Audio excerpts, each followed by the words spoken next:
10 lines on unity in diversity. The Indian subcontinent shows variety in every respect. India has many religions like Hinduism, Islam, Sikhism, Christianity, and other tribals. India is a multilingual country with different kinds of scripts and speeches. But despite such variety and multiplicity, India is one nation. No one hesitated in calling himself an Indian.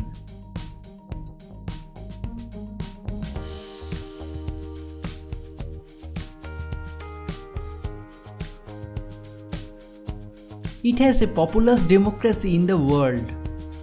Apart from different cultures, castes, creeds, they still live together. India is also known for its historical heritage and spirituality. India is famous for the common saying of unity in diversity. So we have to maintain this unity in diversity.